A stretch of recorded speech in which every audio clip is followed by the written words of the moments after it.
السلام علیکم۔ اسلام ٹیوب روحانی سینٹر چینل میں آپ کو خوش آمدید کہتا ہوں۔ میں اپنے نئے آنے والے مہمانوں کو ایک ساتھ لے کر چلنا چاہتا ہوں۔ اگر آپ نے پہلی والی 2 ویڈیوز نہیں دیکھی تو پہلے آپ ان کو دیکھیں، پھر اس ویڈیو کو آ کر دوبارہ دیکھیں۔ اس سیریز کو سٹارٹ کرنے کا میرا مین مقصد صرف اور صرف آپ لوگوں کی بیس بنانا ہے۔ بیس ہماری جتنی اسٹرانگ ہوگی، بیس ہماری جتنی اچھی ہوگی، ہماری بنیاد جتنی اچھی ہوگی تو ہم روحانیت کو اسی ترتیب اور اسی طریقے سے ہی حاصل کر سکیں گے۔ یعنی آپ روحانیت اس وقت تک حاصل نہیں کر سکتے جب تک آپ اپنے اندر سے جو آپ کے خیالات فاسدہ ہیں ان کو ختم نہیں کر لیتے۔ یعنی جب تک آپ کی سوچوں کا سلسلہ ختم نہیں ہو جاتا، آپ کے خیالات کا سلسلہ ختم نہیں ہو جاتا، آپ جو روحانی مشق میں نے آپ کو تعلیم کی تھی پچھلے 2 ایپیسوڈز میں، اس کا مقصد صرف اور صرف یہی تھا کہ آپ لوگوں کی سوچ ایک جگہ پر قائم و مقام ہو جائے۔ جب تک ہم اپنی پرانی سوچ کو ختم نہیں کرتے تب تک ہماری نئی سوچ پیدا نہیں ہوتی۔ ہم نے پرانی سوچ ختم کرنی ہے اور نئی سوچ وہ پیدا کرنی ہے جو میں آپ کو تعلیم کروں گا۔ اس روحانی مشق کا مقصد صرف اور صرف آپ کی یکسوئی پیدا کرنی ہے۔ شاعر کہتا ہے، تم میرے پاس ہوتے ہو گویا جب کوئی دوسرا نہیں ہوتا۔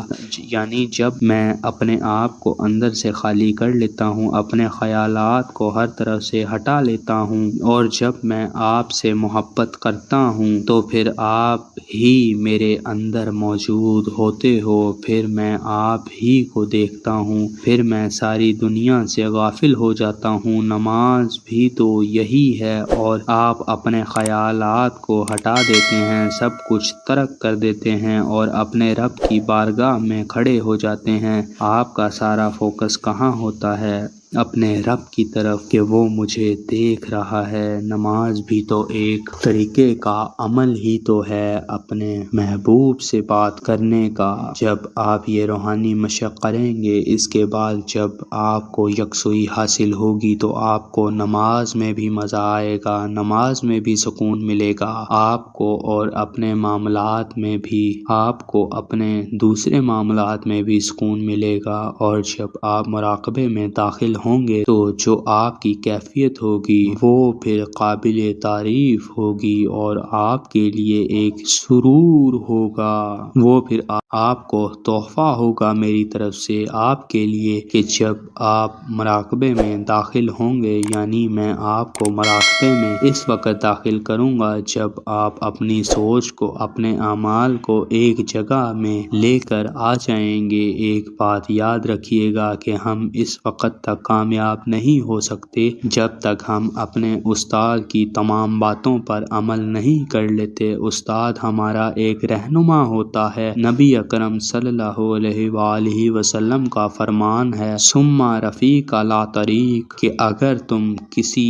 رستے پر چلنا چاہو تو پہلے اپنا رفیق تلاش کر لو۔ یہ ایک رستہ ہے اور یہ وہ رستہ ہے جو آپ کو کامیابی کی طرف لے جاتا ہے۔ مثال کے طور پر جیسے آپ نے ایئرپورٹ جانا ہے اور مجھ سے کہیں کہ میں پہلی مرتبہ آپ کے شہر آیا ہوں، مجھے ایئرپورٹ کا رستہ نہیں پتا، مجھے ایئرپورٹ جانا ہے، تو میں آپ کو ایئرپورٹ کا رستہ بتا دیتا ہوں تو آپ کے دل میں خیال آیا کہ یہ رستہ لمبا نہ ہو، کسی اور سے بھی پوچھ لیتا ہوں۔ آپ نے کسی اور سے پوچھ لیا تو اس نے دوسرے طریقے سے رستہ بتا دیا، تو آپ نے تیسرے شخص سے بھی پوچھ لیا تو اس نے آپ کو کوئی اور رستہ سمجھا دیا۔ آپ نے 3 سے 4 لوگوں سے رستہ پوچھ لیا، ان 3-4 لوگوں نے اپنی سوچ کے حساب سے آپ کو رستہ بتا دیا۔ رستہ تو سب نے صحیح بتایا، لیکن کسی کا رستہ بہت دیر سے پہنچائے گا، کسی کا رستہ بہت جلدی پہنچائے گا، کسی کا رستہ بالکل سیدھا ہوگا، کسی کے رستے میں ٹریفک زیادہ ہوگی۔ اس سے انسان کے کے خیال بڑھتے ہیں، یعنی انسان کا دھیان بڑھتا ہے۔ بہتر طریقہ یہی ہے کہ آپ نے مجھ سے راستہ پوچھا، میں نے آپ کو راستہ بتایا، آپ نے مجھے بولا کہ آپ میرے ساتھ چلیں، میں نے کیا کیا، میں نے آپ کو اپنی گاڑی میں بٹھایا اور 10 منٹ میں آپ کو ایئرپورٹ چھوڑ دیا۔ یہ ہے رفیق کی اہمیت کہ وہ آپ کو اپنے ساتھ لے کر جائے اور آپ کو آپ کی منزل تک پہنچائے۔ یہ ہوتا ہے، اور اس روحانی مشق کی اجازت لینا بھی ضروری ہے، اور میں سمجھتا ہوں کہ اس کی اجازت لے لینی چاہیے۔ جو لوگ اس سفر میں میرے ساتھ چلنا چاہتے ہیں وہ لوگ ٹیلی گرام گروپ میں جا کر مجھ سے اجازت لے سکتے ہیں، اور جن لوگوں کو کسی اور سلسلے سے وابستگی ہے تو وہ اپنے پیر و مرشد سے اجازت لے سکتے ہیں یا اپنے استاد سے اجازت لے سکتے ہیں، اور اجازت لینے سے ہوتا یہ ہے کہ سلسلے کا فیض شامل ہو جاتا ہے، اور جس شیخ سے وہ اجازت لیتا ہے اس کی توجہ اس کے اوپر ہو جاتی ہے۔ اس توجہ سے اس مرید کے لیے آگے کا سفر آسان ہو جاتا ہے۔ جو ہمارا ڈاٹ یعنی نقطے والا پیپر ہوگا وہ ہمارے ایک ہاتھ کے فاصلے پر ہونا چاہیے اور آپ کی نگاہوں کے بالکل سامنے ہونا چاہیے، نہ پیپر اوپر ہو اور نہ نیچے ہو، بالکل آپ کی نظروں کے سامنے ہونا چاہیے، نہ دائیں ہو اور نہ بائیں ہو، آپ کی آنکھوں کے بالکل سیدھ میں ہونا چاہیے اور ریڑھ کی ہڈی میں تناؤ واقع نہ ہوتا ہو، تاکہ آپ بالکل یکسو ہو کر بیٹھیں گے تو آپ کی نظریں بالکل سٹریٹ ہوں گی، اور نقطہ ہر ہفتے کے بعد آپ نے تھوڑا تھوڑا کر کے بڑھاتے رہنا ہے، اور ابھی سٹارٹنگ میں وہ نقطے کا سائز یہ ہوگا جو آپ اسکرین پر دیکھ رہے ہیں۔ میکسیمم آپ نے 5 روپے کے سکے کے برابر بڑھا دینا ہے۔ جب آپ کا نقطہ اس حد تک پہنچ جائے پھر میں انشاءاللہ تعالی آپ کو مزید طریقہ کار سمجھاؤں گا۔ مشق جب بھی شروع کرنی ہے تو سب سے پہلے ہمیں وضو کرنا ہے اور پھر درود شریف پڑھنا ہے، پھر مشق کی ابتدا کرنی ہے، یعنی دیکھنا شروع کرنی ہے، کیونکہ جب بھی کوئی کام ہم اللہ اور اس کے محبوب کے نام سے شروع کرتے ہیں تو ہم یقیناً کامیاب ہوتے ہیں۔